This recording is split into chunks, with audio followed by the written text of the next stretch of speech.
Dép à? Mẹ thì nhân giờ mới là nhiên cái luôn. Không, mất hảo vừa. Cái tiếp bữa chỉ làm mong à. Nào mới lại là cái nó phải mình sao? Quá. Dùng về trồng tua công tơ thôi mà, nó có cũng ra này.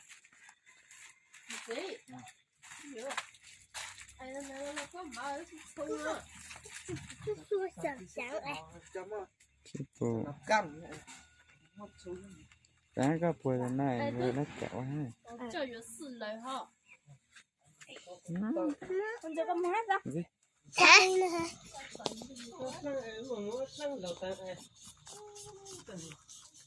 Lại ra con lưu ra tối ra đây. Là tái lưu đây.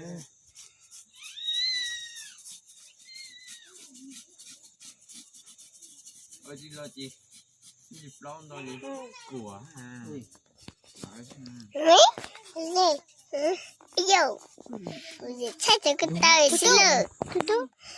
Tay đâu. Là lâu à. Mà tôi vừa lâu hết lại thì nó suy ra lâu hết này. Sẽ phải cái lụt đó. Sẽ lúc của lâu hết. Lúc lâu hết lại. Rồi của lâu này nhau nữa. Gì vậy? Đi.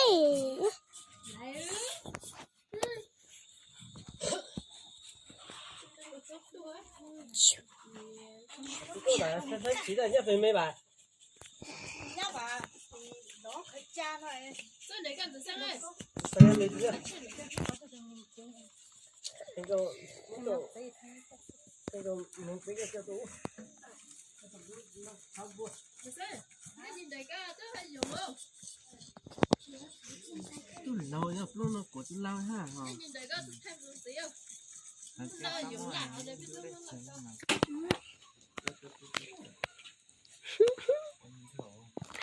nó lông đó nè tụi nó là cái tụi ná tụi mình xài cái tụi chủ ở bên cái nó Trên món này cả trên nhìn tàu ấy.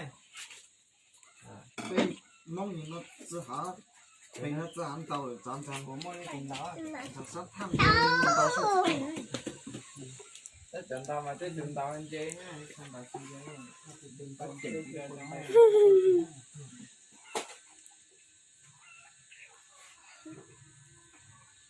Mơ đẹp lát tua. có cọ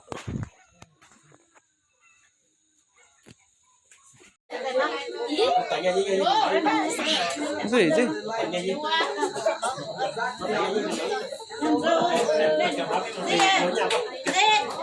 Chú máu này mất tới từ nó không có đâu. Chú máu này mất tới từ nó không là. Mất. Cả cái nhân sự gì cả mấy này nằm mắt trong cái tiền nó nhập á. Nếu chưa kia nó cũng làm máu. Cái là gì? Nó tỏ sao đi.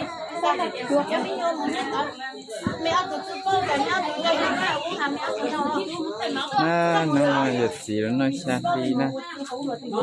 Nó là nó sang đi tả món tôi cho mình trốn để giàu mua muốn nào là mua. Cho Đây là phí giàu ơi. rồi gì? Là giàu ăn tè. Sai á.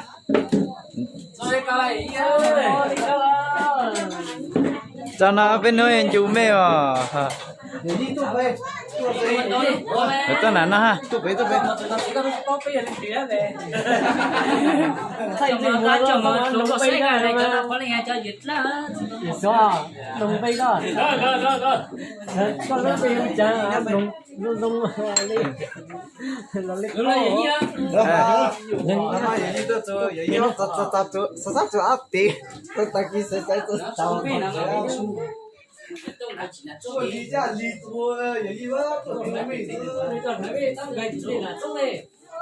Em đi lúc con Ngô ơi. Em đi lấy cái dụ đi.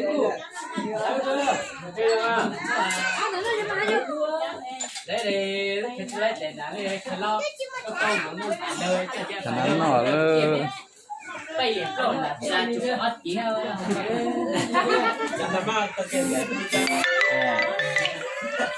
chỉ là chung sẽ chỉ nhà tiếng này chỉ có con núi tôi chơi đúng là lâu phần lâu hết này chỗ là tôi nó phải lưu đêm này ăn cái nào nàyผมก็รู้ว่าเขาจะ中ตัวเตยที่ตรงไหนก็รู้ตัวเนี่ยที่ตรงไหนเฮ้ยว่ากี่hậu trong thọ hát cá mà thì lưu ở những miền hay là cá tao nó mà thì còn bé á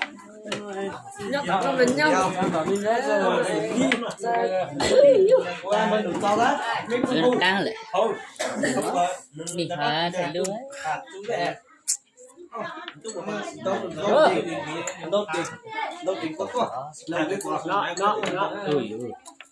bây giờ này ăn nước này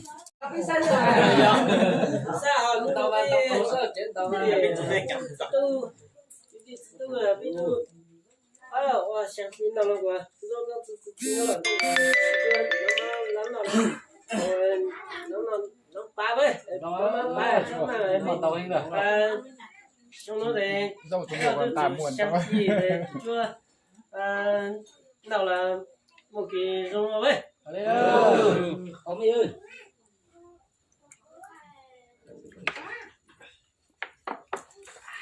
đây từ lên đây câu chưa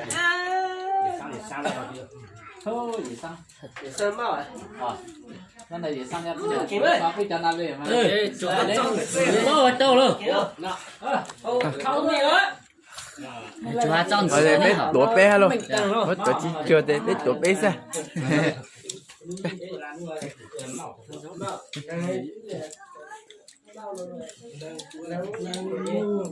nhà ơi mà chỉ mấy đây là phổ nó cả ai có bốn phê cũng có lúc đó nó có thế chẳng tầm đi chẳng cũng chẳng nào trái luôn rồi đây là chẳng tôi chết rồi cũng chuẩn bị chẳng ấy là chết đấy không phải chuẩn bị thầu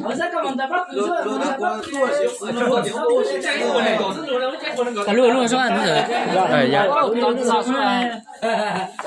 cả luôn chơi họ hey chẳng cả luôn chơi ta đây nó cái gì ê nó tin chơi đặt stop cô đặt liền mà chơi nhiều thì nó chỉ mà pin đồng chết rồi một mấy là luôn đó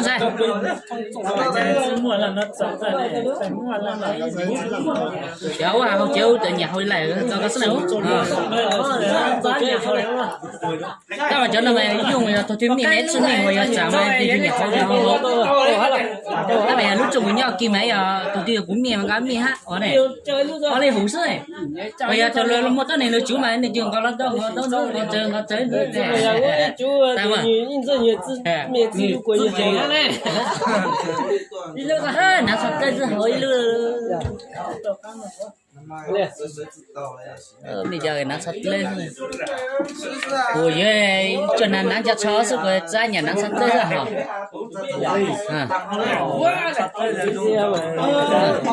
vậy chứ nhà nó sắp tới tại vậy tôi này nhà nó cho chó tôi sắp tới tại mình nhà nó cho chung sao thế ủa你是nhà cho tôi chung thế này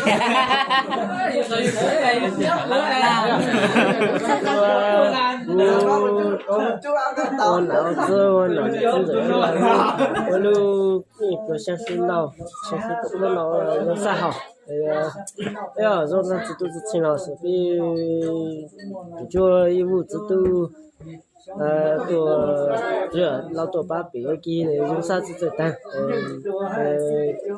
พี่ตัวหลังนอนหลังป้าพี่น้ำมันนอนป้าจะมายุ่งซ่าเราไม่好không thể